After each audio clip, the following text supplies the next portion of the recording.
Bonjour et bienvenue dans cette vidéo. Je vais vous présenter l'actualité du Barça aujourd'hui, en ce dimanche 17 mars 2024. Si vous êtes nouveau sur la chaîne, ici je parle généralement de l'actualité du Barça. Donc n'hésite pas à t'abonner, et appuyer sur le bouton j'aime et un commentaire pour le référencement, et ainsi me soutenir. Voici mon compte TikTok, pour les intéressés. Merci, et commençons.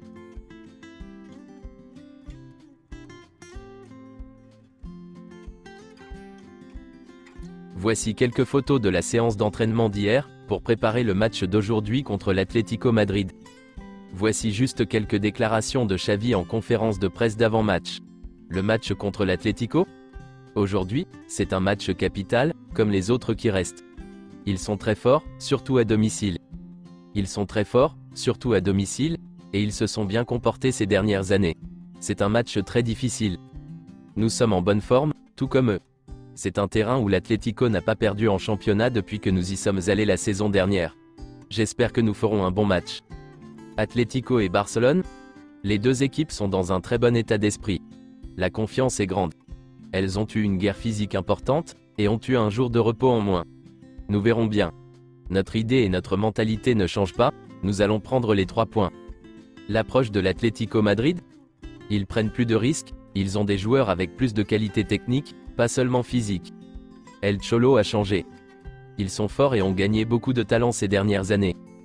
Gagner contre Naples ? Je pense que ça s'est bien passé, mais ça aurait aussi pu mal se passer.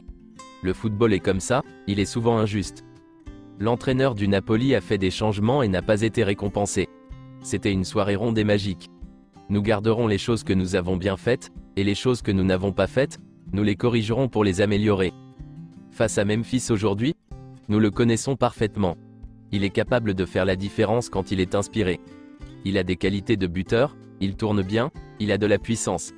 Il nous a déjà mis en danger à l'aller sur un coup franc qu'Iñaki Peña a repoussé.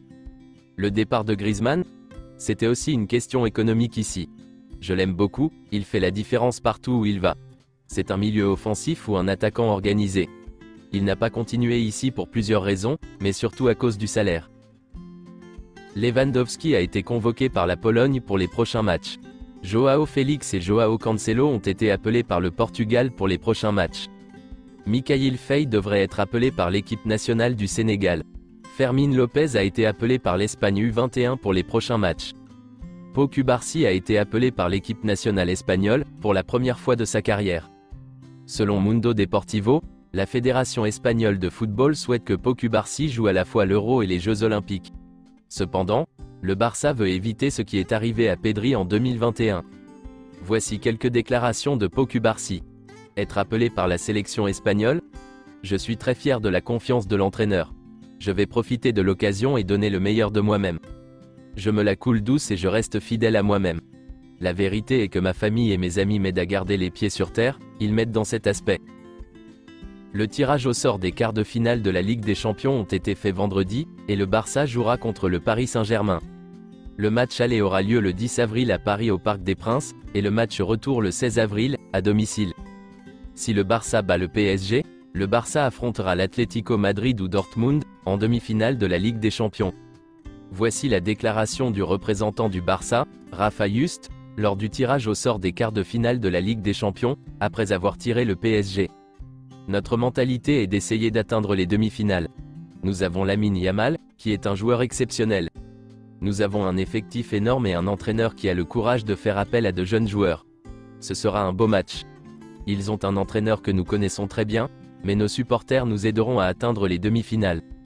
Voici la déclaration de Luis Enrique. Barcelone est la ville où j'ai passé la plus grande partie de ma carrière. C'est une équipe très difficile et de haut niveau. Nous devrons montrer que nous méritons de nous qualifier.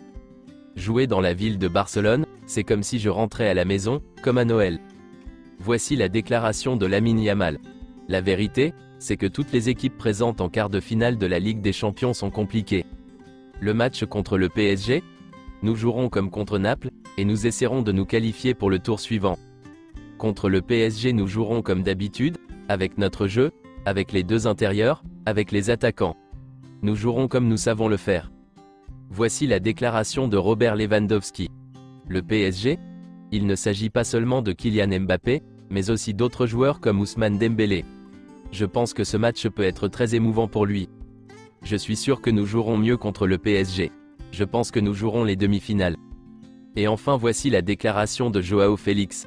Nous connaissons la difficulté de jouer contre le PSG. Ils ont une bonne équipe, ils s'entraînent bien et ils ont de grands joueurs, mais je pense que le fait de jouer le match retour dans notre stade sera une bonne chose pour nous. Le vestiaire barcelonais est satisfait du tirage au sort de la Ligue des Champions, qui a permis d'éviter les deux grandes équipes, et du match retour à domicile. Ils sont également satisfaits de la possibilité d'un affrontement en demi-finale. Poprim et son entourage ont rejeté une offre de l'agence de joueurs Gestifut de Jorge Mendes. Il a choisi de rester à Interfootball. Le jeune milieu défensif Poprim négocie un renouvellement de contrat avec le Barça. Les deux parties ont bon espoir de parvenir à un accord. Selon certaines sources, Vitor Roque a eu des doutes sur son avenir. Il en est venu à penser qu'il serait prêté l'été prochain. Le PSV espère pouvoir continuer à compter sur Serginho Dest la saison prochaine. Il pourrait activer sa clause d'achat de 10 millions d'euros. Selon Sport, le FC Barcelone et l'Atlético Madrid ne sont pas encore parvenus à un accord sur une simple prolongation du prêt de Joao Félix, ce que souhaite le Barça. En revanche, l'Atlético Madrid souhaite un prêt assorti d'une option d'achat obligatoire de 50 millions d'euros. Joao Félix veut rester à Barcelone, et ne veut jamais retourner à l'Atlético Madrid, tant que Diego Simeone en sera l'entraîneur. Les supporters ne veulent pas de lui à l'Atlético, ni les joueurs eux-mêmes. L'Atlético Madrid envisage de vendre Joao Félix à un club d'Arabie Saoudite, mais le joueur ne veut pas de cette option. Selon Sport, des clubs saoudiens ont fait une offre de plus de 80 millions d'euros pour Rafinha. C'est tout pour aujourd'hui, et merci d'avoir suivi la vidéo. Mettez un j'aime si la vidéo vous a plu, et aussi un commentaire en donnant vos avis, et abonnez-vous pour ne pas manquer les prochaines vidéos. Merci, et à bientôt.